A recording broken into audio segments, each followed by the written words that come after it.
Հանձնաժողովում շատ քննարկվեց այս հարցը, բայց նորից այդ հարցի պատասխանը այդպես էլ հստակ չի։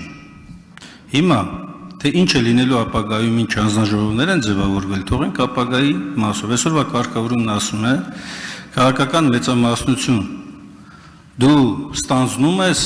պատասխանատվություն, պատգամավորի վարքագծի մասով ձևավորես հանձնաժողով, քանի որ մեծամասնության քվեարկությունով պետք է ձևավորվի։ Հիմա դուք վերահաստատում եք, որ դուք պատրաստ չեք վարքագծի, պատգամավորի վարքագծի հարցով ձևավորելու էթիկայի հանձնաժողով։ Եվ հանրությանը ուղիղ ասեք դա, որ կապ չունի։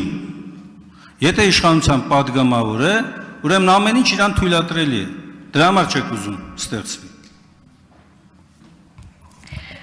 Պարոն Մինասյան, նախ սկսեմ ընդեղից, որ եթե իշխանական պատգամավոր է, դուք շատ լավ գիտեք մեր դիրքորոշումը ու բազմիցս էլ նկատել եք, տեսեք Տիկին Թովմասյանն էլ նշեց, որ Հասմիկ Հակոբյանը կոնկրետ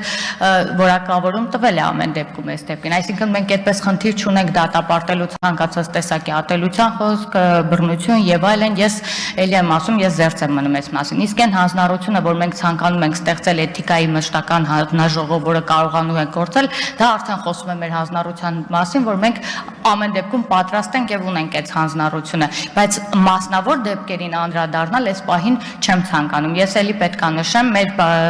բանը պատգամավոր Ալեքսանյանն նշեց Դավիթի դեպքում, ինչի այդ ժամանակ մենք չորոշեցինք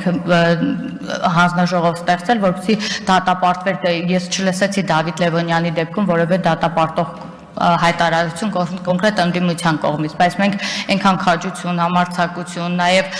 սուբյեկտիվ կարծիք ունենք, մենք մեր ինքնակնդատաբար ենք մտան, որ երբեմն էլ արտահայտվում ենք։ Այնպես որ մեզ մեղադրել, որ մենք հանձնառություն չունենք, անիմաստ է, որովհետև արդեն էթիկայի հանձնաժողովի ստեղծման գործընթացը ընթացքի մեջ է։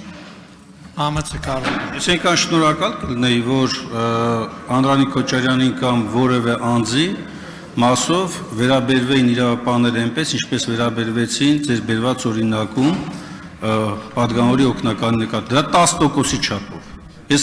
Ես բավարարված կզգայի եւ նաեւ կարծում շատ լրագրողներ բավարարված կզգային։ Բայց տվյալ դեպքում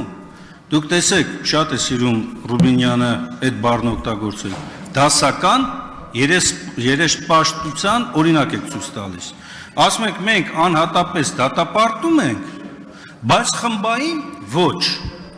Սա ինչ է։ Սա ինչ վարքագիծ է, երեսպաշտություն չի սա։ Լավ, ի վերջո կարևոր մի բան կա։ Դուք որպես իշխանություն պետք է թելադրեք մշակույթ։ Այն հարցերը, որ ես լսեցի Թակույր Թովմասյանն ուղղված, դուք ոչ թե դատապարտում եք բռնությունը, դուք խրախուսում եք բռնությունը, եթե այն կիրառվել է ընդդիմադիրների նկատմամբ եւ փորձում եք մեղադրանքների սլակներն ուղղել ընդդիմությանը։ Այն դեպքում, երբ որ դուք եք թիվ 1 պատասխանատու։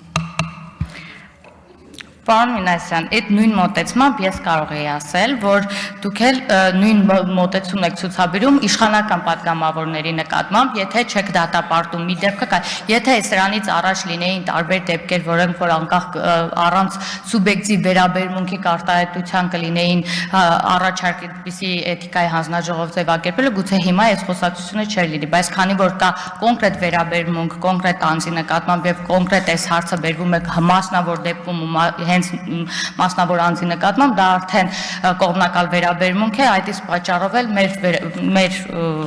պատասխանը այս հարցին այսքան է։